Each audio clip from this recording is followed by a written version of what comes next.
Salut les amis, j'espère que vous allez bien, que vous avez passé une très bonne journée, parce que oui, ma journée a été tranquille, il faisait beau, la vie est belle, et j'espère en tout cas que vous avez passé une bonne journée, puisque oui, pendant que nous étions en train de faire le Wrestling Show, eh bien nous avons, et vous le savez tous, et vous le savez encore mieux que quiconque, nous avons réalisé un Wrestling Show, donc Elimination Chambers. Et donc, alors qu'on va parler bien sûr de la Foot Zone et donc de Saint-Etienne qui affrontait donc le Paris Saint-Germain, je tenais d'ailleurs d'abord à vous remercier tous et toutes d'être venus donc durant le live d'hier soir sur Geek and Sport. D'ailleurs, je tiens à signaler qu'il y aura un live donc qui aura lieu, donc qui aura sans doute lieu ce soir également, hein. Je ne connais pas encore le nom du jeu que je vais vous sortir. Mais vous l'avez compris, donc il y aura également un live qui vous sera proposé. Et je tenais d'ailleurs à remercier parce que vous avez été excessivement nombreux à regarder donc l'émission hier soir et donc de la regarder aussi en différé parce que quelle n'est pas été ma surprise quand j'ai appris eh bien, qu'il y avait plus de 900 vues. Vous avez été plus de 900 personnes à regarder, c'est vraiment super cool. Et toutes les personnes qui ont donc regardé, eh bien, je vous en remercie. Bon, bien évidemment, on n'est pas là, bien sûr, pour parler d'ailleurs de catch aujourd'hui. Le catch, ça sera plutôt en fin de semaine. On va parler, bien évidemment, du match qui opposait donc l'AS Saint-Etienne au Paris Saint-Germain. L'AS Saint-Etienne qui donc était plutôt en confiance avant le match, même si ça a été un peu compliqué ces derniers temps, notamment après la défaite contre Lyon. Et donc le Paris Saint-Germain, on rappelle, hein, qui était plutôt bien, qui avait retrouvé de l'allant, de l'envie, avec notamment cette belle victoire contre Manchester United en Ligue des Champions en milieu de semaine. Donc qu'est-ce qui s'est passé? Eh bien, vous allez tout de suite le découvrir. Et oui, vous l'avez compris, victoire du Paris Saint-Germain.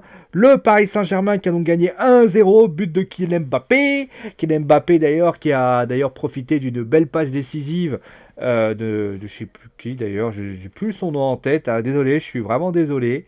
Mais voilà, donc Kylian Mbappé qui a donc avec une magnifique reprise de volée, qui a donc fini au fond du filet à la 73e minute. Alors juste avant, bien sûr, le Paris Saint-Germain s'est créé pas mal d'occasions. On notera la frappe de Mbappé. Il y a une frappe aussi de Di Maria, si je me souviens bien.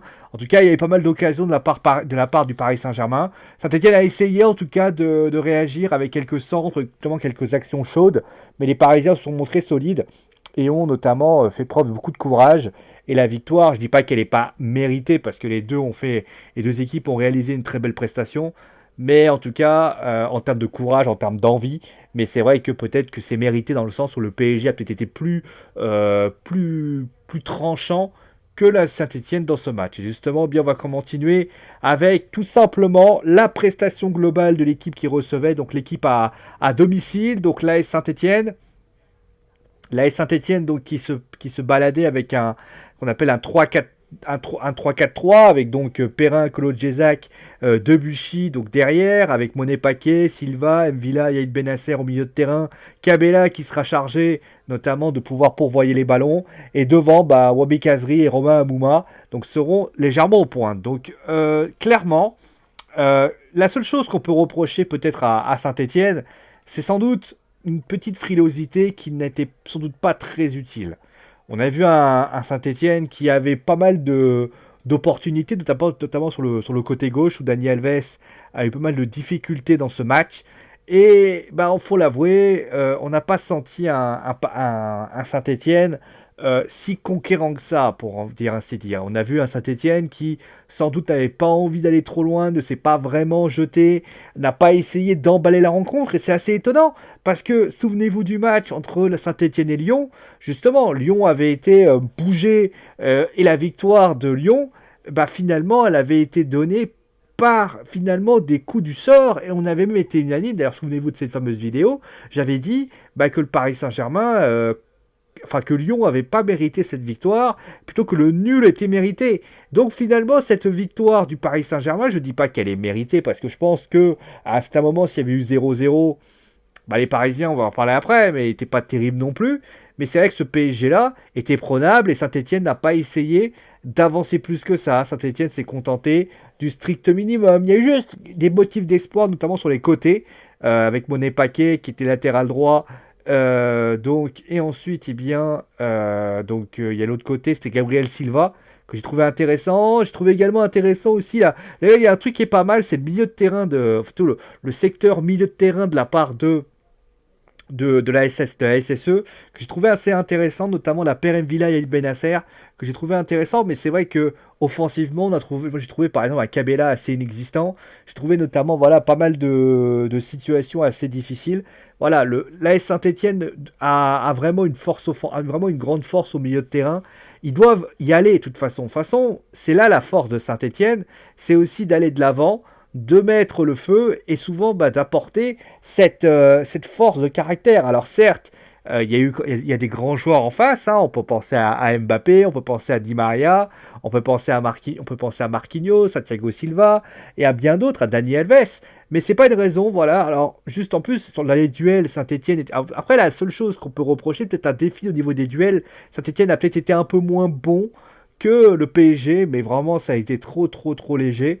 Mais voilà, moi en termes d'investissement, en termes d'envie, je pense qu'il y avait de l'envie pour bien défendre, mais il y avait malheureusement pas suffisamment d'envie pour être pour donner quelque chose, tu vois. Il faut y aller. Encore une fois, c'est après Saint-Étienne reste Saint-Étienne, mais c'est pas voilà le défaut de Saint-Étienne dans ce match, c'est pas y avoir cru. De toute façon, ils prennent 1-0, ils prennent 3-0, ça reste pareil. Saint-Etienne va pas gagner des. Franchement, c'était du bonus. Et je pense d'ailleurs que les équipes qui affrontent le Paris Saint-Germain doivent à un moment donné apprendre que, eh bien, de toute façon, si prenez Lyon par exemple, Lyon s'est dit, bah écoutez, on va mettre le feu.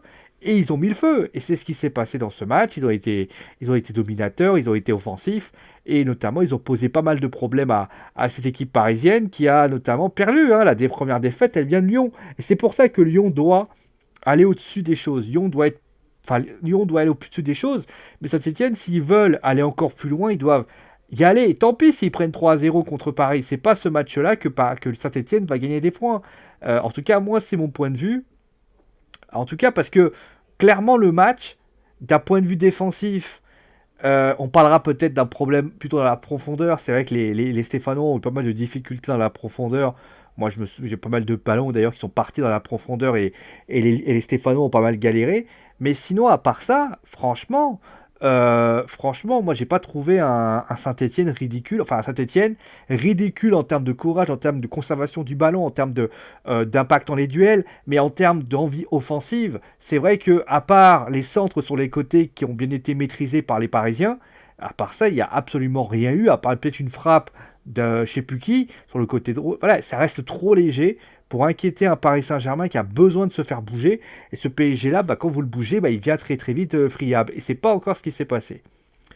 Et justement, bah, ce Paris Saint-Germain-là, bah, ce PSG-là, bah, il a fait exactement ce qu'on pensait qu'il ferait. C'est-à-dire que ce PSG-là, malheureusement, bah, on va pas se mentir, ce PSG-là, et ben, quand il est après la Ligue des Champions, quand il redescend sur Terre, il a tendance petit à petit à se relâcher. Et c'est exactement ce qu'ils ont fait face à Saint-Etienne. C'est-à-dire que bah, déjà, il y a eu une rotation d'effectifs. C'est-à-dire que Diaby,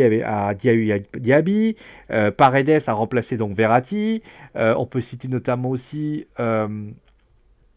par exemple Marquinhos qui a été reculé, aussi le dispositif qui avait changé, hein, Gianluigi Buffon aussi qui a été remplacé par Areola, et notamment Théo Kehrer, Thiago Silva et Marquinhos qui ont resté sur les côtés. Ben, le truc c'est que on le sait depuis quelques temps, et de toute façon c'est pas quelque chose qui est une réelle surprise. Ce PSG là est capable de faire d'énormes matchs, mais ce PSG-là est capable de se mettre dans des situations difficiles tout seul. Ce PSG-là n'aime pas être mis en danger, et c'est pour ça d'ailleurs que Saint-Etienne aurait dû mettre plus le feu, parce qu'ils avaient la possession du ballon, honnêtement. Paredes a beaucoup plus défendu. Paredes, certes, il est dans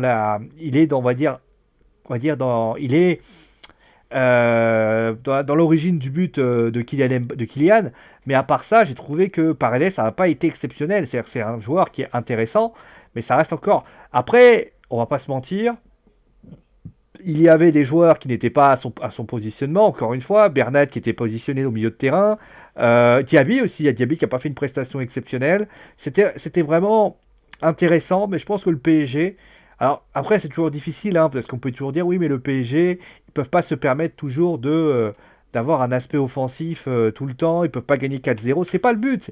Je suis pas en train de dire que le PSG doit gagner 4-0, 4-0, 4-0, 4-0, 4-0, 4-0. Mais le PSG doit être maître de son sujet. Et le PSG n'est plus vraiment en Ligue 1, en tout cas. Contre Bordeaux, c'était assez visible. Bordeaux a été un peu trop, je trouve, un peu trop frileux. Ils n'ont pas vraiment apporté son quelque chose. Et puis, bah, du côté de Saint-Etienne, c'était la même chose. C'est-à-dire qu'on on veut tellement pas perdre contre le Paris Saint-Germain qu'on met, entre guillemets, une espèce de petit mur. Et en plus, on va même aller taper aux portes des fenêtres. C'est que Paris, je pense que si Paris avait frappé, si Saint-Etienne avait un peu poussé, je pense que le PSG aurait sans doute eu d'énormes difficultés. Et je pense que Saint-Etienne aurait pu faire, peut-être pas gagner parce que c'est encore un peu tôt, mais en tout cas remporter, faire le match le nul, ça aurait pas été ridicule parce qu'il y avait des joueurs à Paris. Le PSG jouait vraiment en train de sénateur et c'était de ça aussi l'erreur. Voilà, c'est après, bon, on connaît le PSG, on sait que le PSG, quand il joue face à des équipes qui sont plus faibles a priori qu'eux, bah, ils ont tendance, entre guillemets, à se contenter voilà, on fait le minimum syndical, on n'essaie pas d'en faire un peu plus. Et ça, c'est vrai que c'est un peu scandaleux, je le dis tout de suite, c'est quand même scandaleux, c'est quand même honteux de faire ça, mais d'un côté, je vais vous dire la vérité, moi, après, comme on dit, si les équipes adverses ne bougent pas, n'essayent pas de les bouger, les Parisiens, j'ai envie de te dire, bah, ils vont continuer à jouer dans ce train de sénateur et juste ils vont se réveiller ils vont se réveiller notamment juste où quand? Bah, ils vont se réveiller pour le match retour de Ligue des Champions. Ils vont se réveiller en disant bon bah voilà maintenant ça va être le match important. Ils vont se bouger le derrière et au final ils iront en quart de finale et après voilà. Après il faut avouer une chose, hein, l'année dernière ils avaient fait un truc un peu dégueulasse et qu'ils avaient lâché le championnat. Ne vous inquiétez pas que dès qu'ils seront champions ils iront lâcher le championnat. En plus d'ailleurs ils affrontent. Après on va pas se mentir, il y a beaucoup de matchs qui font le PSG. Là par exemple il faut affronter Montpellier au milieu de semaine pour aller ensuite affronter. Il va avoir un calendrier quand même. Alors, je tiens. D'ailleurs, je crois qu'il. Attendez, on va regarder le calendrier du PSG. Ça permettrait d'ailleurs d'aller voir le calendrier de Saint-Étienne. Comme ça, à la limite, on fera les deux en même temps. Attendez, je vais vous le trouver, le calendrier à venir. Donc, à venir, ça va être le match. Donc, mercredi, ça sera Bordeaux-Guingamp. Hein, mercredi fin février. Donc là, on va mettre le calendrier du Paris Saint-Germain. Voilà. Non, j'ai pas demandé Kylian Mbappé, foot mercato. Il y a des fois, je te jure, des fois ils font n'importe quoi. Ça en devient pratiquement ridicule. Est-ce que je peux avoir...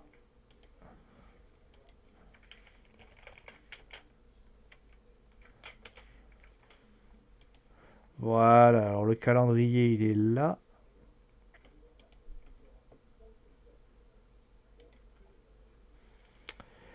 On arrive, hein, vous inquiétez pas. Donc il va affronter Montpellier, ça je sais.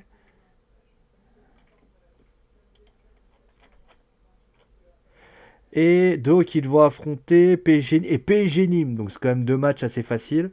Je pense que Paris peut tranquillement voir venir 6 mars.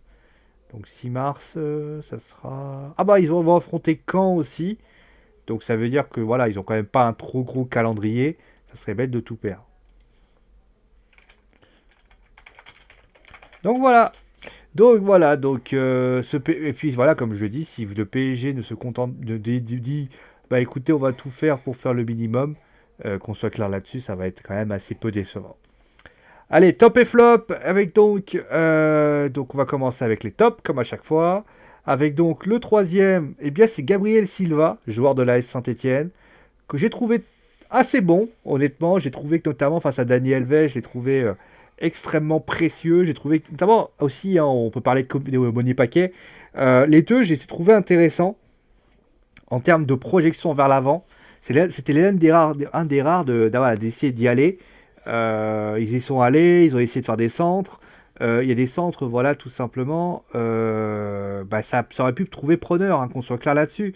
Il a fallu, notamment, moi j'ai le souvenir d'une frappe d'un centre que Dagba, qui vient de rentrer, mais littéralement en corner, fait partie notamment des gestes qui sont été extrêmement précieux par rapport à tout ça. C'est que bah, on va pas se mentir, c'est aller vite, c'était très... Moi, j'ai trouvé Gabriel Silva extrêmement intéressant. Je sais pas comment ils l'ont acheté, l'AS Saint-Etienne, Mais clairement, franchement, moi, c'est un joueur franchement, moi, qui m'a beaucoup épaté dans cette rencontre. Le deuxième, eh ben, c'est l'inévitable Kylian Mbappé, hein. Alors, je le mets deuxième parce que Kylian, il a quand même, voilà, il a vendangé encore.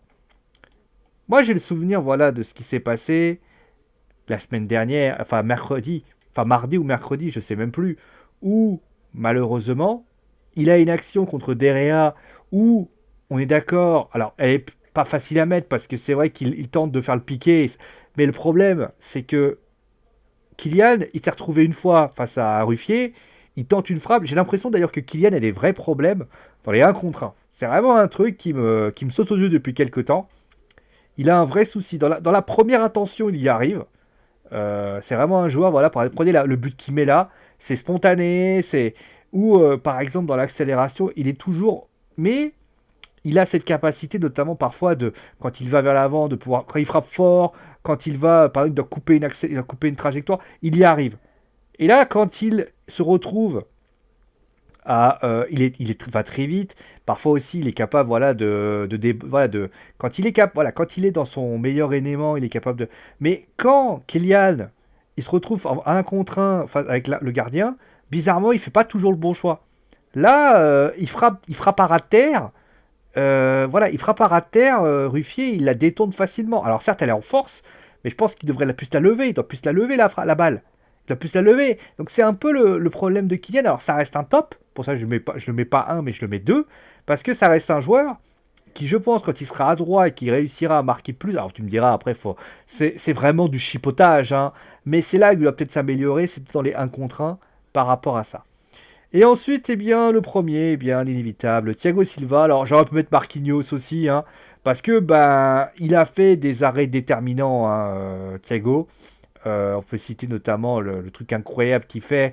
Il y a parfois, quand je vous parlais de centre de la part des certains joueurs, le gars, il a fait des centres extraordinaires. Voilà. Et le gars, impassible, les mecs, ils le détournent, ils le détournent, ils le détournent. Franchement, moi, j'ai adoré la prestation de Thiago Silva, que j'ai trouvé, franchement, c'est notamment en plus, il a fait un retour sur Amouma, et voilà, c'est pour ça que je le mets plus que Marquinhos. Vraiment, c'est un joueur que j'adore, c'est un joueur que j'apprécie énormément. Après, il y en a certains qui se foutent de sa gueule par rapport au Brésil, etc. Mais on va rappeler que voilà, face au Brésil, voilà, le Brésil a peut-être été un peu trop mis de pression, ça peut arriver.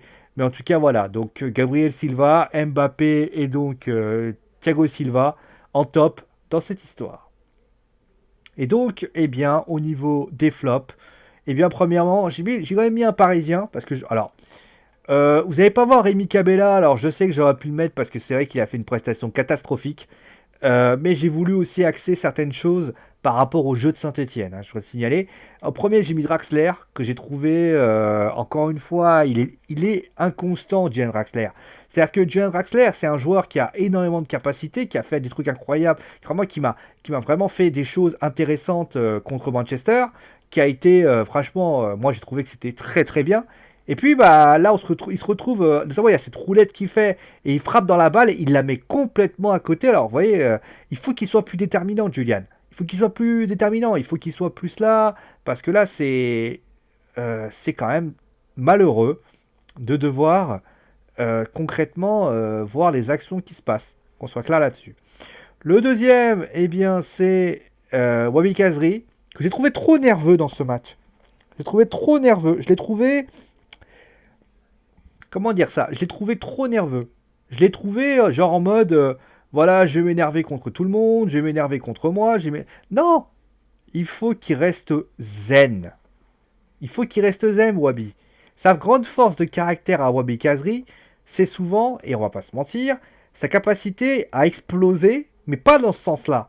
Il a des capacités incroyables, Wabi Kazri. Wabi Kazri, je le vois jouer depuis un an. Franchement, à Saint-Etienne, il est très intéressant. Mais là, dans ce match, j'avais l'impression qu'il avait envie d'endosser le costume de celui qui allait sortir Saint-Etienne de la merde. C'est pas comme ça que ça marche. Et notamment, il a été trop agressif, il a été nerveux dans tout le match. Il s'est pris la tête avec quasiment pas mal de joueurs parisiens. J'ai pas tous les trucs en tête, mais franchement, il s'en est pris aux arbitres, aux parisiens. C'est pas là où il est allé. Il a juste frappé. Ouais, il a frappé 2 fois au but. C'est pas Wabi Kazri. Et Bobby Casri, quand il part à l'avant, souvenez-vous de ce moment contre Saint-Etienne où il fait un match extra, contre Lyon où il fait un gros match, c'est parce que le mec, il est concentré dans son jeu, et ça, c'est quelque chose qui peut être très intéressant. Et enfin, le premier, eh ben, j'ai mis Loïc Perrin. Alors, j'aurais pu mettre aussi Kolo Djezak aussi, hein, qu'on soit clair là-dessus. Bah, parce que, vous avez peut-être pu le remarquer, certes, Saint-Etienne, dans les passes, ça a été très intéressant, ça a été très bien. Par contre, est-ce qu'on parle des ballons en profondeur? Parce que tous les ballons en profondeur des Parisiens donnaient littéralement une occasion. Je veux dire, le but parisien, alors certes, on aurait pu mettre Ruffier, hein, parce que Ruffier fait pas une passe exceptionnelle, mais bon, il fait pas un mauvais match non plus, donc j'ai pas voulu le sanctionner. Mais notamment, on le voit, les ballons, le but en plus, il est comme ça. Qu'on soit clair là-dessus, ça a été une immense déception de ma part. Pour ma part, ça a été une grosse déception. Et clairement, bah après, Loïc Perrin, il aurait dû être un rock. Et c'est vrai que c'est quand même quelque chose qui m'a un peu déçu dans ce match. Bon voilà, c'est fini donc pour le match entre donc Saint-Etienne et le PSG. Donc je rappelle que la prochaine Foot Zone, ça aura lieu demain soir, 23h déjà. Lyon-Barcelone, ça sera en direct. Et oui, en directly. On va décortiquer, analyser déjà le match en question. Juste avant, vous aurez à 21h l'épisode anime de Senseiya Sentai Show qui sera donc le dernier épisode, l'épisode 10. Après la question, qu'est-ce qu'on va mettre après? Ça, j'en sais absolument rien. J'ai pas encore décidé voilà, de ce que je vais mettre à la place de l'émission. Clairement, en plus, vous avez été assez nombreux d'apprécier. Est-ce que ça sera un nouveau manga que je vais regarder rapidos? Est-ce que, voilà, on verra. On verra. Peut-être que ça va devenir le mardi soir, va peut-être devenir la partie série télé, la partie anime. Après, c'est vrai qu'il faudrait que je me mette dans une série télé et que je me remette à fond dessus. Le problème, c'est que va trouver la série qui. J'ai pas. Voilà, il faudrait que je trouve quelque chose qui puisse aller. Je vais mettre Doctor Who, mais le problème c'est que Doctor Who c'est un peu le même délire. Il faut que je trouve quelque chose. En plus, l'avantage du lundi, c'est que bah, c'était le lundi après, c'était le lundi soir, donc forcément je pouvais me permettre de faire ça. Donc je sais pas encore qu'est-ce que je vais choisir. Je vais regarder un petit peu ce qu'il y a dans le marché. Il reste des Dragons de Boleros aussi, hein, je pourrais regarder. Bon, ça va peut-être devenir la partie animée. Bon, en tout cas, ce qui est sûr, c'est que moi, je vous retrouve très vite pour un nouvel épisode de la Foot Zone. Ce soir, Twitch. Hein, on sera donc, on va jouer. Alors, je sais pas quel jeu je vais jouer encore. Hier, j'ai fait du RE2, donc ça sera pas du RE2. Peut-être faire un jeu tranquillos en tout cas. Voilà, ça va être un jeu tranquillos. On va jouer tranquille et voilà. En tout cas, je vous fais des gros bisous et je vous dis à très vite donc pour un nouvel épisode de la Foot Zone. Donc mardi soir 21h, 23h pardon, en live sur Geek and Sports. Allez, bisous tout le monde!